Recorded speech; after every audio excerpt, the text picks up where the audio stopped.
the apocalypse in California. Bro, real life apocalypse in California. গত এক সপ্তাহ নিয়ন্ত্রণে আসেনি যুক্তরাষ্ট্রের লস অ্যাঞ্জেলেসের ভয়াবহ দাবানল।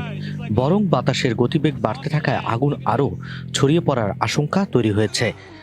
এ অবস্থায় প্রাণ বাঁচাতে বাড়িঘর ও ব্যবসা প্রতিষ্ঠান ছেড়ে পালাচ্ছেন আক্রান্ত এলাকার বাসিন্দারা। আর এই সুযোগ কাজে লাগিয়ে অনেকেই ব্যস্ত হয়ে পড়েছেন চুরি ও লুটপাটে।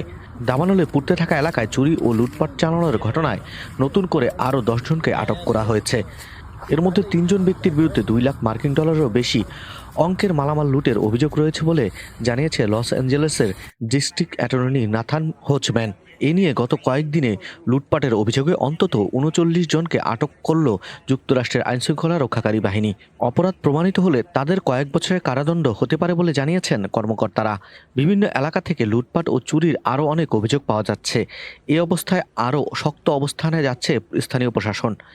আক্রান্ত এলাকা থেকে জনসাধারণকে সরে যাওয়ার আহ্বান জানিয়ে আগেই জরুরি অবস্থা জারি করা হয়েছে, যা কঠোরভাবে বাস্তবায়ন করা হচ্ছে বলে জানিয়েছেন প্রশাসনের কর্মকর্তারা। কেউ কারফিউ ভাঙলে তাকে 1000 মার্কিন ডলার জরিমানা করা হবে বলে জানিয়েছে তারা। লস অ্যাঞ্জেলেসের দাবানলে আক্রান্ত এলাকায় লুটপাট চালাতে অনেকে ছদ্মবেশের আশ্রয় নিচ্ছেন বলে জানিয়েছে পুলিশ। লুটপাট করতে গিয়ে এখন পর্যন্ত যারা আটক হয়েছেন তাদের মধ্যে দমকল কর্মী সেজে লুটপাট করতে গিয়েছিলেন বলে জানানো হয়েছে। এ অবস্থায় সবাইকে সতর্ক থাকার পরামর্শ দিয়েছেন পুলিশের কর্মকর্তারা। এদিকে চুরি ও লুটপাট ঠেকাতে আক্রান্ত এলাকায় নিরাপত্তা বাহিনীর নজরদারি বাড়ানোর উদ্যোগ নেওয়া হয়েছে।